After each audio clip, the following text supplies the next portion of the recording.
Today we're doing a very quick and simple video, but this video should be very helpful to you guys who want to start designing eCom websites, or you maybe already own an eCom brand and you're looking to kind of improve its performance by improving the product page, which is probably the most important page of any eCom store. Now, for this example that we're going to look at is this is actually a redesign that I did for my Twitter, where once a week I post an eCom redesign, kind of applying some best practices and sharing them there. So this is for Hairburst. It's a very popular brand. I believe it's a British brand. They sell these kind of hair formulas and stuff for hair, obviously, since the name is Hairburst. So this is the original design that they had. Now, you might not see something that's too much wrong with this design, but once I share the elements that we added and explain the reasoning behind that, you will see, everything that is wrong with this setup here that they've got going on. Okay. So this is the design that I did for them. Now, as you can see, I have simplified. Let's actually look at them side by side. I have drastically simplified the navigation part. Here I have the language switcher, but I believe it would be better if we have it hidden under the menu. Also, I have made the announcement bar a lot smaller in height, because here it took too much vertical real estate and we want to save that vertical space to pull up very important key elements like the subscription selector and the buy now button. Of course, these are the most important elements for any product, for any eCom store, and we really want to try and pull them up as high as possible on the page. We don't want to bury them and have them hidden under countless of scrolls that the people would have to go to kind of get to the most important part, which is really to buy the product. So you want to have it here, and if your product page is probably very long, you could also repeat this same add to cart section below on the page too. Nothing is stopping you from doing that. It's actually a pretty good practice to do. And of course, you could also add a sticky out to cart, but that's another point. So once we move past the navigation in the announcement bar, you will see that I have made the pictures a little smaller and kind of suggested more that there's actually more images to the side, so people would be kind of enticed to scroll through the images. Here they also are doing that, but as you can see, it's very unnoticeable, especially if the image's background is not as strong. It's very hard to see that there's actually more images here. And here we're making it really obvious. First, we have that image preview here. We also have arrows for navigation to kind of make the UX easier.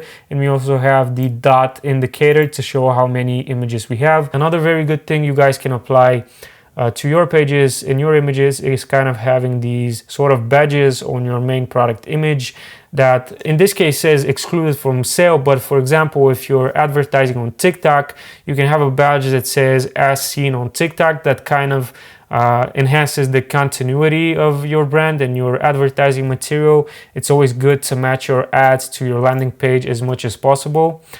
So once we move down the page, as you can see, they used to have the title, reviews below, and the price right under the pictures.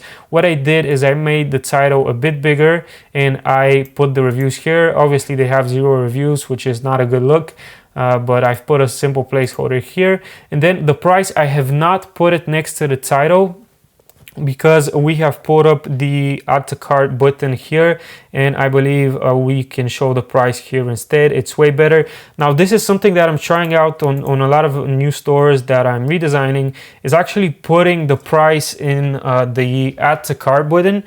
This way we are again saving on some screen real estate, and it's also easier for the user to see, okay, if I click this button, I'm basically spending 55 bucks. And then, for example, if your products have subscriptions, this is a good way to kind of organize them in a very small amount of vertical space, but still it's like still very easy to see all of the available subscriptions, how much you're saving, and the price that you're paying. So this is probably the most important part, to try and minimize all of that info here can go under the add to cart button. There's no reason why it should be so up on the page.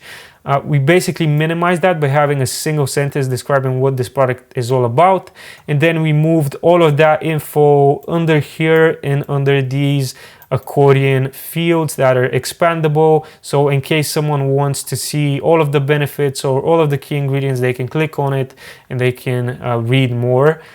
In this way, we're really, again, just making space for the key conversion elements, because we want the people to see them as soon as they land on the page.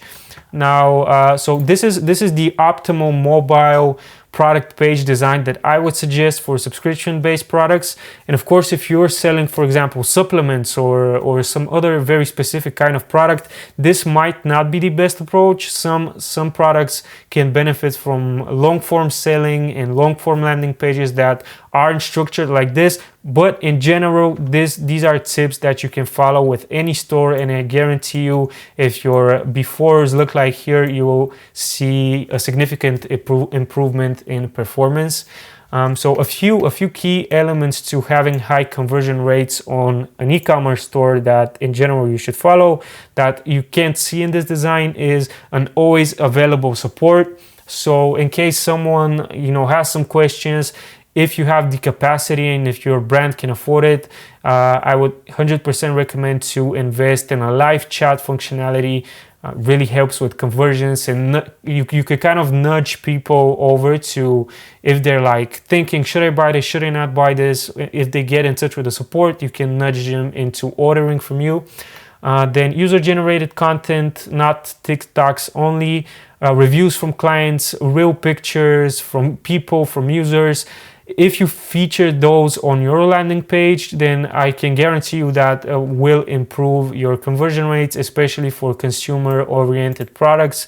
Having real pictures of the product and real people using it is always beneficial. And then finally, an FAQ section can be really beneficial. So how you can get ideas for FAQ questions to answer on your landing page is basically from your user reviews, any common objections you get, and you could also run user surveys to figure out what the main problems your users are facing and kind of address those in an FAQ section. It's a very good way to quickly address, common things that people say about your products or they believe about them. Okay, so this is the optimal product page setup that you can have. Hopefully this was helpful to you guys. Hopefully you can take something away from it. Now, if you are an e-com brand owner that's doing more than 1,000 transactions per month or somewhere around that, then I believe you would be interested in potentially working with us. What we do is we do conversion rate optimization for e-com brands. We basically split test a lot of minuscule details that regular people might miss. We use user psychology to figure out why users are buying and why they're not buying, to kind of increase the chance of them ordering from you, and also to increase the average order value. So if you're interested in stuff like that, you can click the link below. We also do landing pages for B2B businesses and e-commerce businesses. Okay, thank you for watching, and I'll see you in the next one.